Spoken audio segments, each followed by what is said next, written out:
Guys, back for another episode of the Pelican Softball Report this time. I know it's not softball season, but heck, it's softball year-round around here. And we're delighted to dip down into the youth side of it when we've got a middle schooler that is in here, and you'll understand why after we get through talking to us. But sit back and enjoy this episode of it. I am Doug Gannon, excited to welcome in our friend of the program, Reese Zanca. Reese, how are you? Good. Look, you guys are in town for a little softball this weekend, is that right? Yes, sir. All right, so when we've talked before through the years, you were playing with a couple other teams. You're brand new to the jersey that you have on, the Bombers. Yes, sir. When did that take place? So we tried out for multiple teams, and that one just caught my eye. And I've never really had an opportunity to be coached by like a female because Right. I've been coached by males my whole life. Okay. And this coach is a female, so it's really good that I have a female figure there to coach me. And I've seen them play before. They're a really great team. Their players are really just good people. Look, you've had a whirlwind of it too, so this is nothing new, but fresh off of a middle school state championship that you pitched in, is that right? Yes, sir. All right, so those that don't know, she's a pitcher, and when I say pitcher, she throws the ball pretty well. High schools, junior highs, all of that are getting ready for it. I think you were topping out, we said, at the low 50s, 53, 54? Yes, sir. And fastball's not your only pitch, is it? No, sir. All right, so again, we talked about it off air. Go through, I don't know if you've got enough fingers to count how many pitches you have, but go through that with me again. So I have a fastball, Okay? in or out, and then I have a changeup, Okay. change drop, curve drop, screwball, and then I'm running a rise ball. So you had to throw something on top of all of those other ones. Yes, sir. Who's catching? You've got to have a pretty good catcher back there that's able to coordinate with you. My grandma. Your grandma's not on the Bombers. Your grandma's not out Well, there. I haven't really practiced with the team yet. Right. But when you And- were by Yoshiko and winning the state championship, you got to have somebody dependable back there. Yeah. Her name's Blakely Meir. And she's solid. Yeah. Who's calling the pitches in something like that? Do you know what you want to have in an at-bat with somebody, or are you just going off what the coaches call in and tell you? I want to be able to get ahead and not just throw down the middle. Right. If I don't agree with what the coach says, I'll shake him off or tell him no, that's not the pitch I want to throw. You don't find that too often at your age, that you're shaking off pitches. You see that more high school, college, pro level on there. But that shows the confidence that you have in what you do. So let's back up a few years, because you've been playing ball for a lot of years. I think you're 12 right now, right? Yes, sir. That's crazy. And you've been playing since what age? 4 or 5. 4 or 5. My goodness. And so when did you just say, you know what, I want to throw the ball? Pitch? Right. 7. 7 years old, and that was when you said, okay. What were you doing before that? Really, First base or just? Well, we were in coach pitch, so I would be playing pitcher, and then I would play third, shortstop, second. I play really everywhere. All right. And so you moved into the circle and started it. What was your first pitch? Was the fastball that you learned? All right. Who was it that you think you modeled things after with your pitching? I would say that, my coach. Right. And, I go to, right now, Mm-hmm. I go to Lenny, Coach Lenny. Okay. But when I first started, I went to Steve. Okay. I gotcha. So your favorite pitch out of all of those, which one is it? I would say either my drop ball or my changeup. It's your strikeout pitch, when you know that you got 2 strikes on somebody. It's a 1-2 count, 2-2 count. You don't have to waste one. You're coming at them. What's in the back of your mind? I'm about to get you with this. Well, it depends on lefty or righty. If it's a righty, I would say a screwball or a changeup. Mm-hmm. And if it's a lefty, I would say either a drop curve or if it's 0-2 or something, waist pitch, Right. out, 2 balls off. Or if not, I'll just throw a curveball. It just boggles my mind. I'm thinking throw a strike, and you've got about 10 things going on in your mind, and you have to do it pretty quick too, because those are changing. That's awesome. What are you trying? You've got your rise ball that you're working on now. What is the difference in that versus some of the things that you've thrown? Your grip, your release. What are some of the differences? So fastball, you have your 4-seam fastball is what I Right. throw. And it's just like a regular fastball grip. And then change up, I throw a knuckle change. So it's like I have 2 knuckles on the Right. ball, and I throw it. And like all my pitches have different grips. Right. Other than like if it's a curve or Hold curve that drop. thought a second. All right. Here.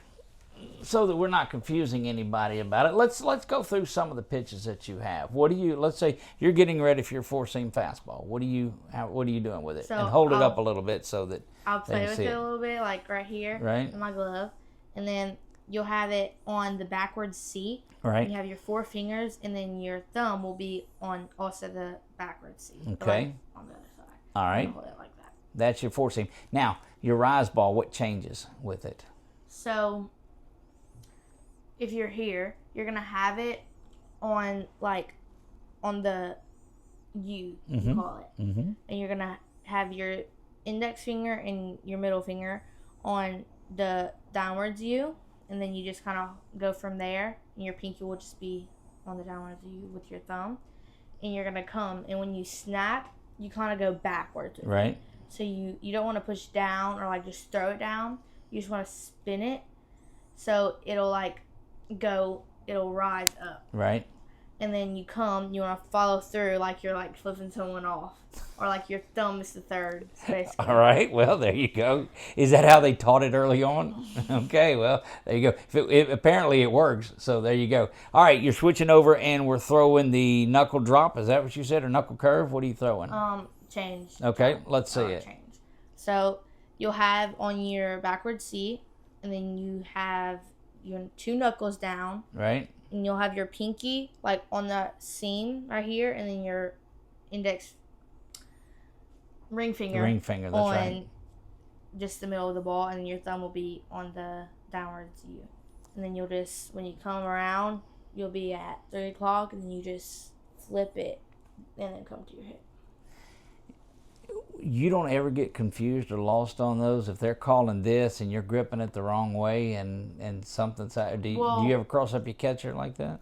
Sometimes my coaches like to just stay on like certain pitches. Mm-hmm. So if I haven't thrown it in a while or haven't practiced it in a while, because that's not that important, Mm-hmm.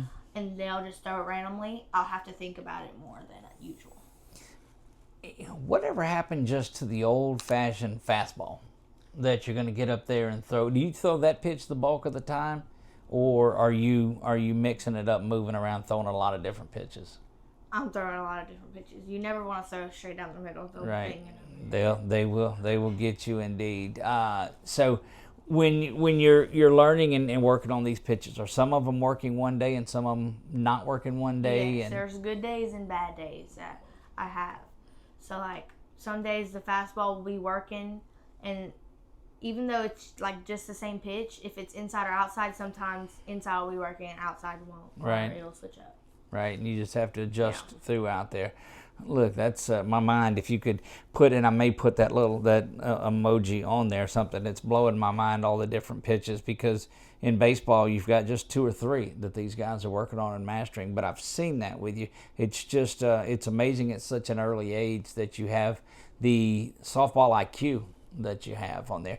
But you've been around it for a while. You've been around some championships. You guys have traveled all around. What's some of the big tournaments that you guys have won on teams you were on prior to getting ready for the Bombers? So on Impact Gold last year, Right. we went to nationals. Okay. We made it to the championship, And where was that? Dallas, Texas. Okay. And we ended up winning. Mm-hmm. That team was also undefeated, so we had to play like a shootout, Right. and we won that too. Okay. And then there were 17 teams there, and I ended up winning national pitcher out of all of them. I love it. Absolutely love it. And that was your 11U time that you were in? Yes. So you'll play 12U this year. When does it start to kind of cap out? You'll actually, I guess, play this all throughout high school as well. Yeah. Okay.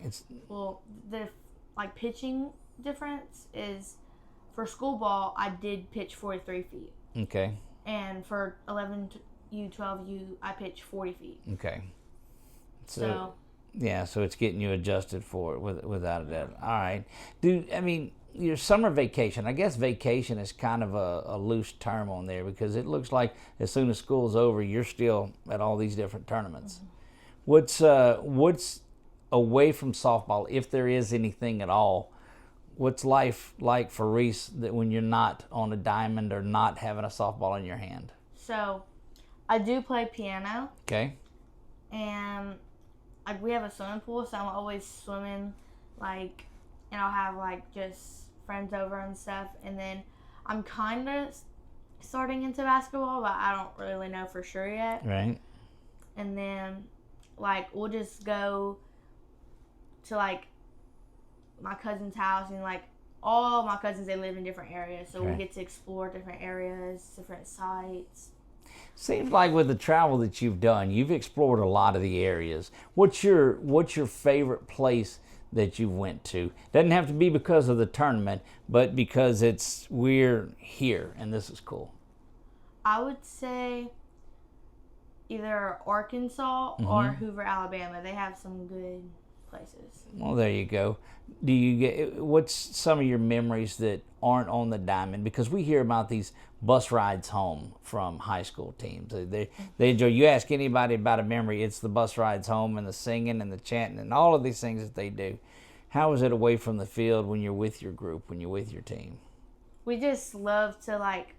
It's good to have team chemistry. Right. And some of the teams that I was on, you could see it at some times and you couldn't at others. So if you have that good team chemistry, you wouldn't have a problem with hanging out with any of them. You could just go up to them and they'll say, sure, and like you'll just hang out. Right. And like say we are on a bus ride home. It's like a good thing to just like hang out, talk about anything that you like have troubles with, and to open up to like a friend or a teammate. I love it, and that's part of what the youth sports and sports in general is all about. A couple of things that you're looking forward to before the summer is over with. I know we're mid-July getting on it, but you've got some tournaments scheduled with the Bombers. What's on the horizon for you? So, well, tonight and this weekend, I play picking up with the Gypsies. Okay. And then I really don't know much of like our schedule because, like I said, like we just got together. Yeah. Just get in the car and go. Yeah. I love it. Usually I don't find out until like the day of or the day before. What's a team that if you've come across in the summer that's loaded from another state, another place, that you say, you know what, this is, I don't know if rival's the right word, but you've played them 2 or 3 times and they're tough and it's just been a battle. Is there any of those? Epic. Epic. All right, tell me about them a little bit. So when Are they from Louisiana? Yeah. Okay. When I was on Impact Gold, we would play them, and it would either be where we win or lose. It's just a good competition.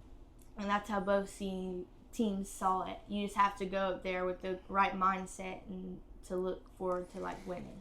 But so my thoughts though is that's the kind of game that you want, because if your coaches are putting you into tournaments where you're just rolling through all of it, you're not getting better as a player. You're just staying stagnant on there. And that's why you see these teams that are successful. I mean, they challenge themselves. They may take a tail whipping, but they may give one the very next time on there too. What gets you motivated in a big game like that? So I really just put all my thoughts and try not to overthink it, and I just let God do the work and just leave my life with Him in that moment. Love that. Is there a superstition that you have? And this is more baseball centered. I don't know that softball players have that as much, but on game day, are you getting up and I'm having this cereal, or I'm wearing these socks, or is there something that you have? Not really. Softball players just aren't as superstitious as baseball players. I'm finding that out. Yeah. So what is the one thing that you have to have in your backpack, in your ball bag or your bat bag? You have to have eye black. Eye black. That's the thing. All right. Are you one of those now that just regular, or are you bringing it down like the were you ready for battle? It depends. Oh yeah, you get fired up. Mm-hmm. All right. Well, I think it's great. And guys, if you're just meeting Reese for the first time, Write her name down. You're going to see a lot about her through the years. Just going to be a 7th grader this year. Is that right? At Bayou Chico. Stay on the waves for and take a look at it too, because you're going to hear a lot about Reese in the future. How do you approach going into this new team, a team that I don't think you've even practiced with, have you? Right. So you got the jersey before you've met everybody. How do you walk into that? I'll say that I've seen them play before. I know they're good people. I know some of the girls on their team. That's what I would think, yeah. And I just know that I'm looking forward to having like a new opportunities to play different positions and like just go out there having the right mindset to like have fun. So are they going to move you around some and not pitch you as much, or? Well, there is another pitcher that is coming that is moving up. Right. So she'll be another pitcher, and then they'll have other positions. They'll just move everybody around because they're not the team to just put someone there and then just sit the rest of the people. Look, I think that's a great philosophy on there, because everybody that's at a competitive level, you've got to be able to do that, because you never know when that number is going to be called and you have to get over there. I think it's great. So you played last summer when we talked a little bit. Y'all had just come off that Jenny Finch World Series, and that was a pretty good experience for you. Tell me about that. So we went to the Jenny Finch World Series looking to win. Mm-hmm. And there was the team that we went into the championship game with. They were looking for it too. Yeah. Okay. So our first bracket game we lost was the team that we played in the finals. Mm-hmm. We ended up winning that team. And then in the championship game, I don't think we might have played them in a bracket game, but I don't think we did. Mm-hmm. And we ended up winning that game. It was one of the longest games that I've played. And it was just raining like the whole time. And I pitched like all the games, but I think one inning. Right. Goodness gracious. And so there was like one of my best friends is Corey Laverne. Mm-hmm. And they told her, because I had a little Yorkie at the time. Mm-hmm. And they wanted me to go out there and like not just like have nothing on my head just for softball and have fun. And the dog died. And after the tournament? No, during the tournament. During the tournament. So they didn't tell you about it? No. Corey knew, and she kept looking at me and was laughing. And I didn't know what about because she wouldn't tell me. And then after the tournament, they told me. She was laughing because your dog had died? No, she was laughing because she couldn't tell me, and she knew I'm that type of person that yeah. It would have broke you up a little bit. Yeah. All right. I know what it's like. Trust me. I do. So you got to meet Jenny? Mm-hmm. How was that? It was good. I've met her a few times before. Right. I know Blakely Meir. She plays for her team. So okay. She plays softball junior high, but she's going to high school now. So there you have it. Well, we're looking forward to a big junior high career for you too. And you're at Bayou Chico, so that's a school that stops at 8th grade. You're not able. You see a lot of schools around the state of Louisiana that allow you to play up in varsity, and you can't do that, right? You're relegated to there. Yeah, you'd be one of those that you'd see, because there's some 8th graders, 7th graders that are making waves pitching at the varsity level on there too. So you guys will have to just wait a little while longer before you do that. Reese, I appreciate you coming by on the way to your tournament and stopping and visiting with us. Yes, sir. There you have it, our visit with Reese Zanca. And again, as we told you earlier, keep an eye out, keep an ear out for her as well. You're going to see a lot of great things about her. That's going to wrap up this edition of the Pelican Softball Report. For Reese, I am Doug Gann. We'll see you next time.